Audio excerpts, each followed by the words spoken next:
When I was 6 years old, I broke my leg. And I was running from my brother and his friends, and tasted the sweet perfume of the mountain grass I rolled down. I was younger then.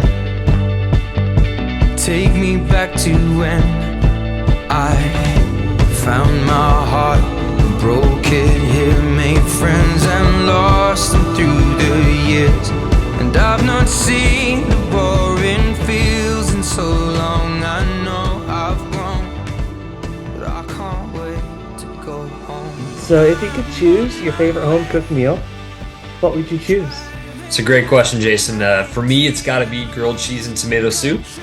That was my comfort food as a child. Whenever I was sick, that's what mom would make for me. So somewhere in the brain that hits the right notes. So always grilled cheese and tomato soup. That would be my desert island food. That would be my one home cooked meal. That would be my last meal if that was the case. So always my choice.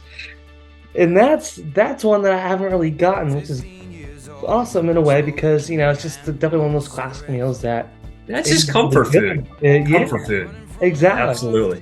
Awesome. So thank you for that. I appreciate that. And so a lot of times, with baseball and sports in general, I think a big conversation point is the community, Sure. and the organization, and of course outside of it too, in the surrounding areas. So how does the community impact the team? I mean, I think it's a two-way street. I think that you said it, you nailed it, that the community impacts the team in a meaningful way. And one of our goals every year is to have a major impact on our community. And for us here at the Fisher Cats, that's not only the city that we play in here in Manchester, but it's the entire state of New Hampshire. And really, going beyond that to southern Massachusetts and the region of New England as a whole. We certainly take a lot of pride being New Hampshire's professional sports team. And we also understand that the community itself is what allows us to do what we do. Have a wonderful relationship with the city here. They've been a big part of our current renovation project and supportive in that sense. And also too, just the different businesses, stakeholders, community groups. We had our big STEM in the Stadium Day, which was sponsored by Southern New Hampshire University earlier in the month, and we had over 5,000 students out here who were learning about different subject matters while also enjoying a day baseball game. So, not only the energy that those kids brought, was refreshing to see and a lot of fun, but seeing them learn. And you also do see all those different community groups that come out and are interested in not only being a part of what we do here with the Fisher Cats, but teaching that next generation, a lot of topics, some of which were baseball related, some of which weren't, which is great. It's great to have that combination. So we're very grateful for everybody, whether that's on the nonprofit side, the municipal side. Certainly, everybody that comes out to support the Fisher Cats, it's all part of this beautiful fabric that we have here. Yeah, and I love to hear about that STEM day too, because I think there are teams starting to do more stuff like that, and it's awesome to see that, like it's kind of touched upon, getting kids in the ballpark, doing something new and unique. And at the same time, hopefully get them excited about the game itself too, and be like, oh, I want to go. Yeah, I mean, there's nothing better than seeing whether it's families, young folks, kids out at the ballpark. I think most of us who are baseball fans can trace back, and we welcome new fans that are adults as well. But a lot of us who've been longtime baseball fans can remember those days being a child, and whether that was going with family, going with friends, as part of a school group, those original experiences where you remember at the ballpark. I think most people have some pretty good first time at the ballpark stories, and if a lot of that love for the game and love of the environment stems from those early experiences. So when I walk around and I see a kid smiling on the concourse or maybe learning about the game, I see a parent pointing at this and explaining, there's a reason why that play happened in that way. What I see there is somebody who's falling in love with the game. And, not only do we pride ourselves here at the Fisher Cats on, the quality baseball and everything that happens on the field, but it's a family friendly environment regardless. So you can be a diehard fan and enjoy yourself. You can be a casual fan and enjoy yourself. And guess what? You can also, not consider yourself not a fan. And we believe that the family entertainment value that we provide is top notch. So that's I love to see that across the board and to bring it home. Talking about those young people at the stadium, it's a lot of fun. Yeah, for sure. And just kind of touch upon that too. There's definitely a lot that goes into making a game happen. And, like I said, putting the product on the field to work during the off season, and then of course a lot of work during the season. And if our schedules constantly change, which is great. It's like one of those things where we can go into a day, expect XYZ, and then all three of those things can all of a sudden change. But like a day like today, like what would a day like today look for you, especially like I said, being a Friday, starting a homestand early next week? Yeah, it's a great question, Jason. And I think that's one of the fun parts about working in sports and working in baseball is, there are certainly some routines that stay the same, but it's a cliche, but every day has something a little bit different. What I would say in my role, it's obviously as we look towards an upcoming homestand, it's a lot of preparation, making sure that our facility is ready to rock, that all of our different departments that do a great job, our marketing team, our promotions, certainly on the ticket sales side, that we have everything buttoned up. And by the time we open the doors next Tuesday, that we have, full week's worth of entertainment and programming that's ready to go, so that Tuesday to Sunday, people are having a wonderful time here when they step through our gates. It's also working with various providers, our food and beverage team here, to make sure that they have all the resources they need. Continuing to oversee some of the work that's taking place here at the ballpark. Some of the things that are happening behind the scenes in our clubhouses, and we're building a brand new batting tunnel here for the home of the future Blue Jays, as we are. They're a AA affiliate of the Toronto Blue Jays, and we're very proud of that affiliation. So we want to have top-notch facilities that help that development path. So a lot of things that happen behind the scenes, and then a lot of things that are fan-facing as well. We're finishing completion on a really cool area that we're calling our bullpen patio. It's going to be seating, lounge style, patio style seating right above the bullpens that have been moved off the field. And talk about a unique way to enjoy a ball game versus a regular seat. You can sit in an Adirondack chair and sit back and really feel like you're half on a patio lounge and half at a ball game, which to me, on a beautiful Friday night here in New Hampshire, sounds like just the ticket. So we're really excited to continue those type of projects, and we're just always looking for ways, whether it's a Friday before a homestand, whether we're in the middle of it, just always looking for ways to make sure that we're not only prepared for, putting on the best show possible, but how can we continue to improve that experience every time someone walks in the ballpark.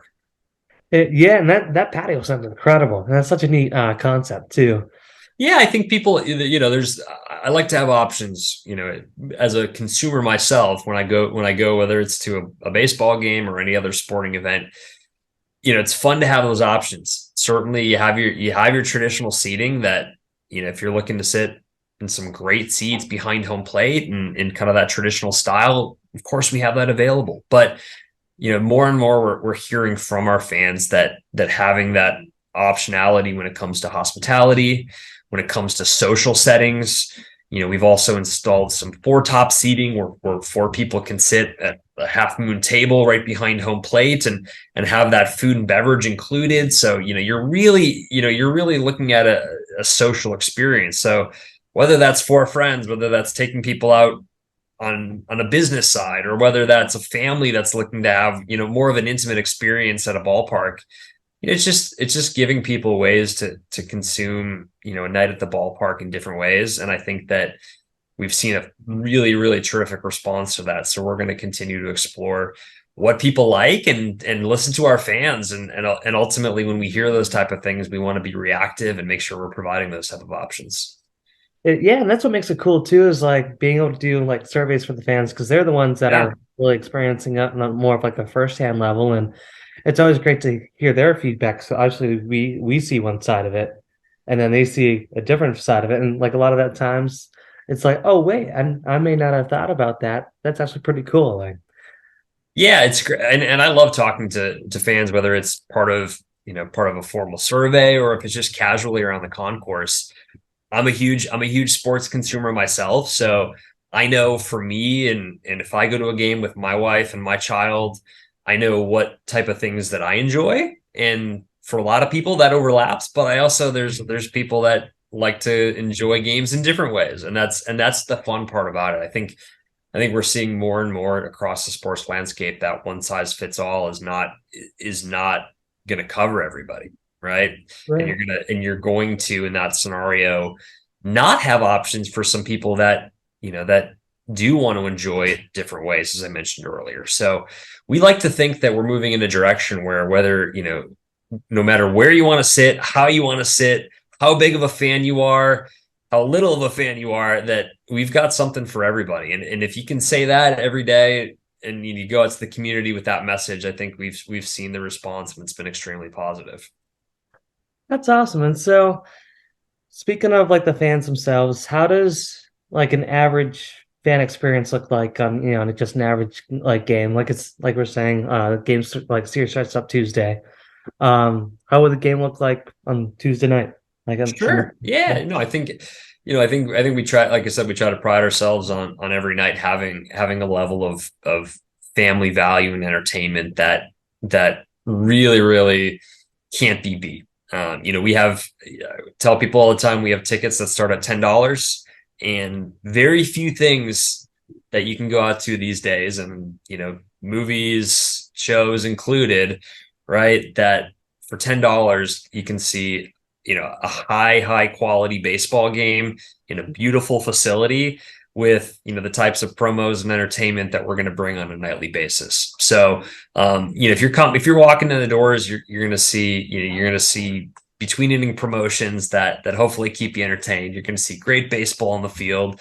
You're going to have a chance to check out some of these new seating areas that I talked about, which I keep telling everybody, if they haven't made it out this year thus far, this is the time, because people are seeing these new seating areas and they're moving very quickly. So we want to introduce them to our guests, certainly, but we also want to make sure that they have a chance to come in, check it out. It really, really, really reshapes the way the ballpark feels too. Having those different seating options just fundamentally changes and adds a unique flavor to what you see. Whether you're just walking around the park, you kind of get that overall panoramic view and what that means. But also too, if you have an opportunity to sit in those seats, that may be something you've never experienced at a sporting event before. Sitting in another area that we're really proud of is our dugout terrace seats, brand new mesh seats with a private drink rail in front. I mean, these are things that are starting to become more popular, but certainly across different levels of the sport, are not uniform or not something that you can experience at every ballpark. So we like to think that we're offering something pretty unique here, and just can't wait to have more people check it out. Yeah, for sure. And that's awesome too, that all constantly redesigning and figuring out those new ways to get everybody engaged. And so, we do a lot of work with the team on the field, and then of course it's a team on the front office side. And how well do both sides kind of interact with each other? Yeah, that's a great question. I think Jason, that's goes back to our relationship with the Blue Jays too. It's a true privilege in today's game to have an affiliation like we have with the Blue Jays. So we're extremely grateful for all of the support and all of the collaboration and teamwork that we go through day in and day out with them. Obviously, from the Blue Jays perspective, their number one goal is to develop these players and these young guys into future MLB talents. And that's our goal as well too, is to provide the platform and the facilities and the amenities and everything they need to have those resources. So we work extremely well together. As I mentioned, we're extremely grateful and proud of that relationship. And then our team here on the Fisher Cats front office side has to work hand in hand daily to make sure that we're consistently providing not only everything they need, but going above and beyond to look for those ways to say, hey, when you send a player to New Hampshire, and when a prospect joins the Fisher Cats, not only are they going to have the facilities, but from a staff perspective, they're going to have absolutely all of the support, all of the resources they need.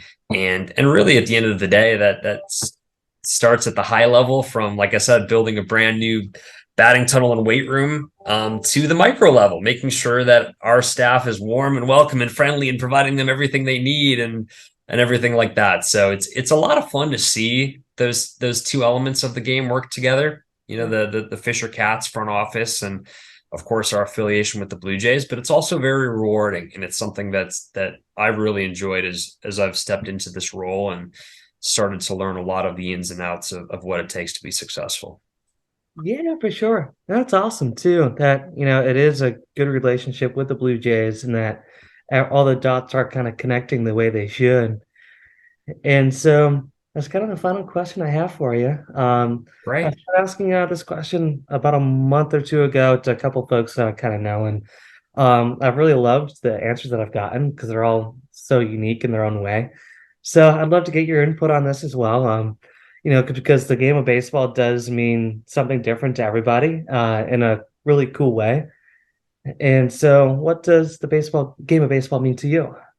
It's a really great question, and I love that question because there's a lot of different ways you can take it too.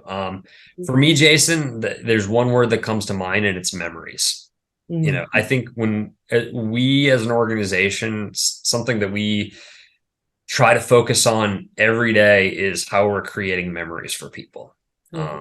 As I mentioned earlier, we provide a level of family friendly entertainment at a tremendous value.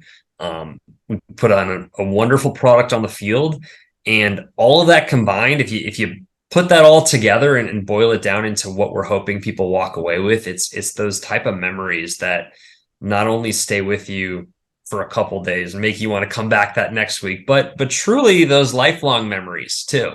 And for me, I think about my dad taking me to my first baseball games as a child. And those are things that all these years later still stick with me. And I truly believe are crucial to my love of the game today. And so, when I see that same